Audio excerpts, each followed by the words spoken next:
Natural approach मेरी उस time पर व्यक्ति अगली बार जबरदस्ती इसकी बात नहीं इसलिए काम वाली बात करने के बाद फाइनली मेरे को कहना था नो बात जब मैं पहली बार इंजीनियरिंग सर्विस लिखने गया तो मेरी कन्वेंशनल इतना अप्रोच नहीं थी यार, ऑब्जेक्टिव वगैरह वो ठीक है कर लिए। मुझे आते थे पूरे पेपर में, आप बिलीव करना 3 से 4 क्वेश्चन, बस 3 से मतलब सही जो करेक्ट 3 से 4 क्वेश्चन मुझे आते थे। अब भैया मैं गया था रिक्शे विक्से से, तुम जानते ही हो वैसा थोड़ी ना है कि वो पूरी फैमिली पेपर दिलवाने आ रही है बेटी की तरह। तो हम तो जैसे तैसे कहीं रिक्शा पकड़ा, कहीं पैदल भागे, कहीं किसी के पीछे लटके, जैसे तैसे हम पहुंच गए वहां सेंटर, गिरते पड़ते जैसे भी हम पहुंचे। पेन वेन भी अपना वही, आप जान ही रहे हो कितने रहते हैं।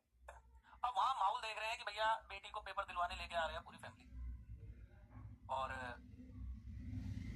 भैया पूरा जैसे शादी वादी में कहीं आए हूँ, और बनाना शेक भी है हाथ में, और इतने सारे पेन है बेटी के पास, किट विट भी होती है वो क्या पेन वेन रखने वाली अलग अलग टाइप की, भैया जो भी था।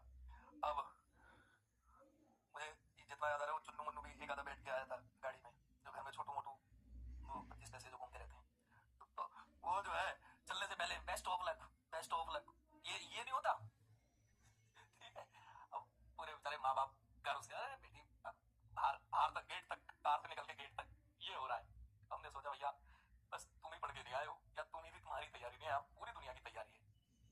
अब सही बताएं दिमाग में यही बात आ रही थी, कसम से ये बात आ रही थी दिमाग में कि बेटा तेरी तैयारी, तू ये जो है कुछ नहीं करके आया, पूरी दुनिया तैयारी करके आई है, हर स्टूडेंट के दिमाग में आता है। अब मजे की बात क्या हुई, पता नहीं वो कैसे अल्फाबेट क्या था रोल नंबर वो भैया, क्योंकि इंजीनियरिंग सर्विस में क्या होता है, बहुत ऐसा नहीं है कि बहुत ज्यादा वो चीज एंगेज रहती है उस टाइप से। मेंस की कन्वेंशनल की अगर बात करूं, कन्वेंशनल की बात करूं, तो जब वो लिखने का पेपर होता था तो भैया एक सीट ये, एक सीट हमारी ये अंकुर सर की, और ये इधर जस्ट पीछे वाली सीट जो है, मतलब कोइंसिडेंस देखो ऐसा ही पहली बार हुआ, तभी मुझे बात याद आ गई, इधर पीछे वाले ये मैडम। अब हमने सोचा चलो यार ठीक है, कम से कम कुछ तो मन सा लगेगा, मतलब मन सा मतलब इन द सेंस ठीक है, मतलब जो भी, हाँ। अब बैठ गए, अब भैया मुझे आते थे ओनली ये, ओनली।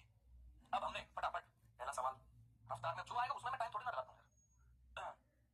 अब मैं बता तो रहा हूँ भाई, जो मुझे आएगा उसमें मैं क्यों टाइम लगाऊंगा। पहला सवाल, दूसरा सवाल, तीसरा सवाल, जो भी ये 3-4 सवाल मुझे आते हैं, हाँ ठीक है, पहला सवाल, दूसरा, तीसरा, चौथा, ठीक है। अरे यार रुक जाओ,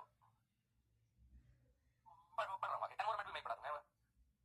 हाँ ये बताए थे तो बस वही है, ये वही है कहानी। अब फिर याद आ गई, ये कुछ कहानी जिंदगी में ऐसी बन गई मेरी कि वो मेरी जिंदगी में ये निकल ही नहीं सकती। अब भैया पहला मेरा रफ्तार में भैया सवाल फटाफट। अब इसने क्या समझा कि पार्टिकल बहुत इफेक्टिव है, भाई पार्टिकल बहुत इफेक्टिव है, सब होने लगा अपने कॉन्फिडेंस पर। मेरे 3-4 क्वेश्चन सोल्व करने की रफ्तार को देखकर कैलकुलेटर फट फट फट जो चल रहा है, तो भैया यहाँ कॉन्फिडेंस लूज हुआ। उसके बाद थोड़ा सा पता चल जाता है कौन कोशिश कर रहा है कितने का देखने का, ऐसे वैसे हमने क्या थोड़ा बहुत कर दिया, उसमें इतना चलता है यार, स्कूल अगर पेपर होते हैं इतना, मतलब ऐसे हमने कहा। अब भैया जो कुछ आते थे ठीक है, अपने मैच करें तो इसको कंफर्म हो गया कि हाँ यार सारे सवाल एक्यूरेट है और बेहतरीन पार्टिकल है कोई।